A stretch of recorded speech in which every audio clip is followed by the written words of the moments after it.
Welcome to our next video in the Project Management for Technology course. This goes along with Chapter 7, and it's called Cost Control and Budgeting. I'm Dr. James Reneau Ph.D. from Shawnee State University, and I'll be taking you through this presentation. In this video, I'm going to go over cost estimation techniques, tips for better estimations, some techniques for creating a budget, some discussion about how we track expenses, and then we're going to spend several minutes on earned value management, or EVM. Let's look at cost estimation techniques. There are really four most common techniques for cost estimations. One of them is known as the analogous cost estimation. It's also known as the top-down cost estimation. And what we do is we base our estimate upon previous projects. We kind of look at a previous project or a previous bit of work that we've done and kind of go, well, it took this long, it took this much. That's about what it is. It's an analogy. It's not exactly the same. The problem is that it is the least accurate of all of these cost estimation techniques we're gonna talk about, and it will give you a good order of magnitude, kind of like, well, it'll be about this, but it's not a very accurate estimate, but it's quick. So the analogous estimate. The opposite of the analogous estimate is the bottom-up estimate. The bottom-up estimate is where we take each of the work breakdown structure items and we estimate each of those individual pieces or blocks, and then we roll the estimate up. We add up all of this, and then add up all that, and add up all the way up to the top. A bottom-up estimate is usually the most accurate. Now, my picture cuts off a little bit of the words, but it basically just says, but it's a lot more time consuming to do because you have to go through each work package and you have to bring in the experts or the people that are actually doing that work package for each package to then be able to roll up all of those long-term, roll up all of those detailed times. So the bottom-up estimate is much more accurate, but it's a lot more time consuming. The parametric estimate is kind of a technique used within the bottom-up or the analogous top-down, and it says, well, we know the unit, or we know the unit we're going to do, and we know the cost per unit, so we just multiply the two together. For instance, if you know that it takes 4 hours to put in a network drop, well, you need to put in 100 network drops, then you know it's going to be 400 hours. Or if you were doing 10 network drops, you know it would take 40 hours to do.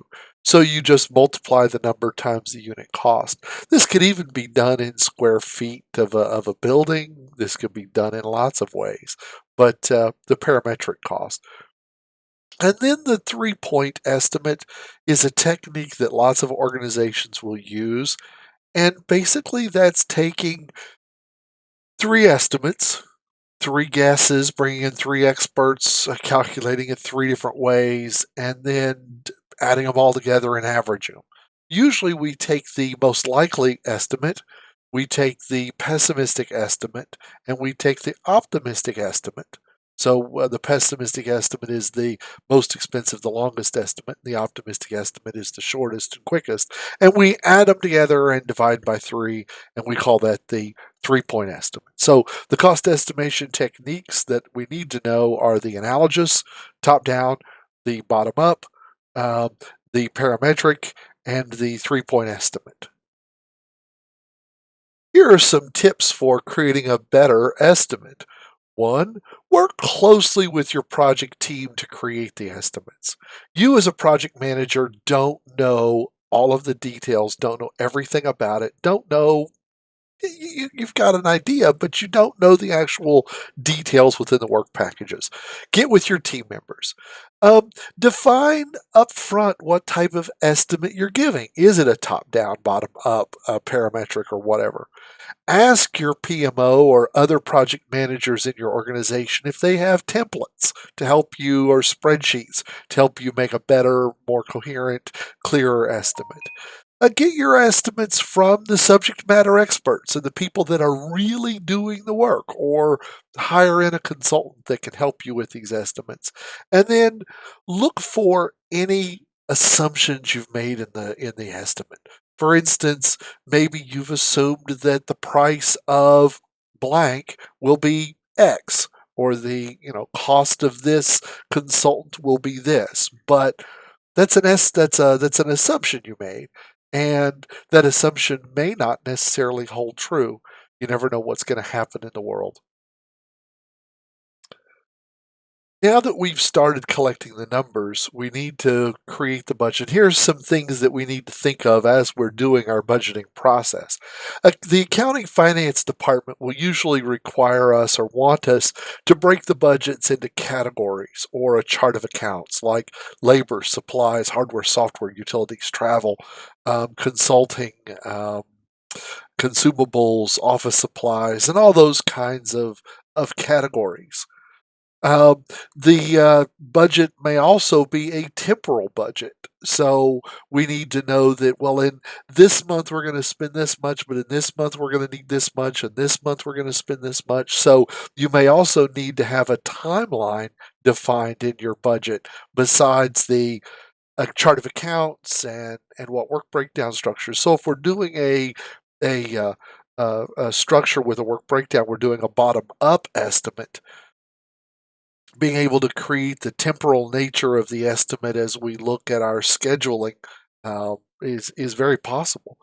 There are a couple of special things that we need to add to our budget, and these are called reserves. And there are two kinds of reserves: a contingency reserve and a management reserve. A contingency reserve is an amount that the project manager can add to the budget but go grab when they need it. It's sometimes as much as 10 or 20% where we say, well, here's our estimate, but the project manager can go over by this much, and we call that a contingency reserve. The PM can reach in, grab that, and allocate that reserve and move things around. There's another type of reserve that is often built into an estimate, into a budget, and that is called the management reserve. And a management reserve would be another 5, 10, 20% over the original estimate that management, the owner or sponsor, controls. And that is for really crazy special situations. Um, so when you calculate a budget, you should be sure to consider adding a contingency reserve and a management reserve. And once we've rolled all of our budget together, once we've added our reserves, once we've defined how we're breaking it into a chart of accounts and how we're going to spend it over time, we've created a budget that gets approved. And that's called our cost baseline. And everything that we're going to do for our entire project is pretty much built around that cost baseline estimate. The last thing that we're going to talk about today are a bunch of metrics dealing with a budget. And these metrics are typically called earned value management. Now, I could teach an entire semester on techniques in earned value management. Um, there are software packages that do these things. It is really a huge part of what project managers, especially professional project managers, do on multi-million dollar and very large projects. But there are some terms within earned value management and some ratios and some numbers that I want you to be able to calculate. Now, these will be on the Project Plus test, or have been in the past, and I expect them to be there. So pay very special attention to all of these terms. The three definitions the three numbers that all of the EVM ratios that we're going to talk about in the next slide or two are based upon these three values. Number one, the planned value, or PV, and we'll abbreviate it as PV. That's not present value like you've seen in some of your other business courses. This is planned value. And a planned value is the budgeted expense amount for a work and for work. So we can say, well, this month we plan to spend this. This month we plan to spend this. Or so far in the project, we have planned to spend this much money to get to this point. The AC, or actual cost, is the amount of money we've actually spent. So we can say, well, in the project to date, we expected to spend, we budgeted, we planned to spend this, but we actually spent this. So planned value versus actual cost. Now, earned value is a little different because earned value is the work completed compared to budget. So, if we've completed this much work, how much did we budget for that? Or if we completed this much work, how much did we budget for that? So the earned value is the work completed to date compared to budget. I know that that sounds like actual cost, but it's instead of looking at actual cost, we're looking at the amount of work done, the cost of the amount of work, and how much we budgeted for that amount of work. So instead of looking at plan value for a time period, we're looking at budget to work values. Um, so the percent complete times the present value. So if we thought we would be, at this point, we thought we would be this far done, but we're only 80% there, then our earned value is only 80% of the planned value. So planned value, actual cost, and earned value are the three numbers that our ratios will all be based upon, and you'll see those in the next slide. The first two earned value metrics, ratios, earned value management ratios, I want you to know are CV, cost variance, and SV, scheduled variance. What the cost variance does is it tells you how you're doing in related to the earned value minus the actual cost. So a negative cost variance is bad, and a positive cost variance is good, meaning you've gotten more work done than you thought it would cost. So your cost variance deals with with how much you've earned versus how much you've actually spent. The schedule variance deals with earned value minus is calculated by earned value minus the predicted value. So or the planned value. So you can see that a negative schedule variance means that you're behind schedule. You've earned less than you planned to earn in that time.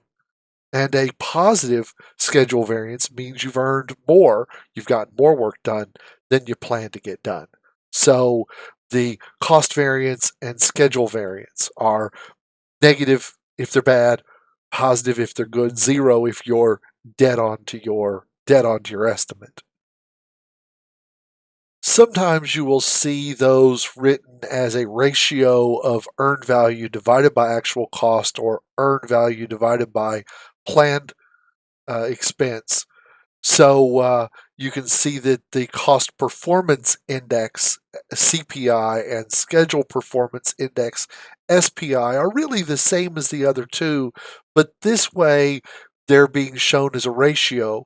So a ratio less than one means that you're spending more than you've planned, and a ratio over one means that you're getting more value than you've planned or you're doing better than you expected.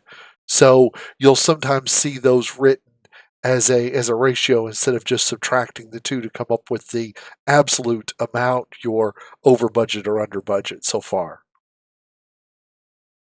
So to summarize these earned value uh, ratios, remember these are and you need to know this pretty cold for the Project Plus test.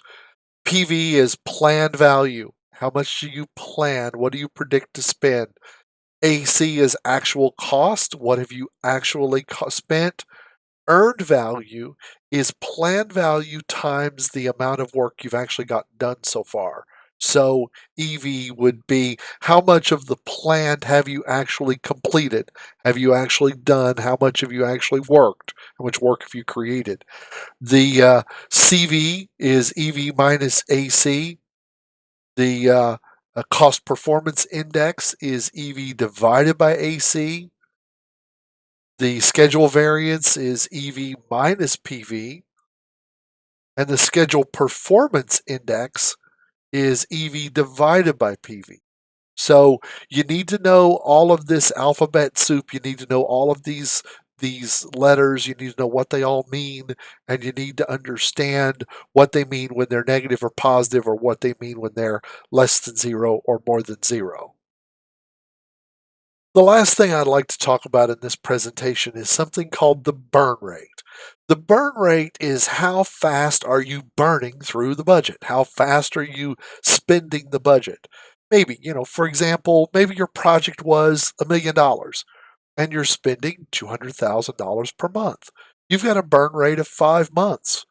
Um, are you going to be able to finish the project burning through the budget at that quick? Do we need to slow down our spend? Do we need to stretch it out? What do we need to do? Now, a burn rate in that little example I gave is linear, but it rarely really is linear when you're dealing with a project. Usually the startup costs can be very high and then it levels off and then it can taper off, or there can be peaks and valleys. Sometimes it's calculated using the cost performance index because we can see how we're doing in relation to what we expected to do. You will also sometimes need to keep in mind that there's an estimate to complete. How much left is there to finish the job?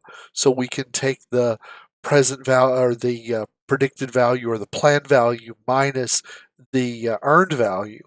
And that would give us an estimate, and that's why I use the squiggly equal signs. It would give us an estimate of the to complete. But and there are lots of different ways to calculate it. I can't go into all of the details in this context, but you do need to keep the idea that you may need to create an estimate to complete. How much money are we going to need to finish this darn project, or how much is it going to take to get us over the goalpost? And there are lots of ways to calculate it. And be sure to include your team members, stakeholders, and shareholders, and all the other people who are intimately involved in the project, because they can help you create these burn rate calculations and estimate to complete calculations. The creation of this presentation, these following references were used: Kim Heldman's Project Plus Study Guide, published 2017, and P. Malik's Estimate to Complete formulas, which were found in the PM by PM website above. This concludes this video, and I'd like to say thank you for watching. This presentation is copyright 2020 by James Reneau Ph.D. You can contact me at jreneau@shawnee.edu if you have any questions or find an error or anything in this presentation. This work is licensed under a Creative Commons Attribution, Non-Commercial Share-alike 4.0 International License, and I said it once before, but I'm going to say it again. Thank you for watching.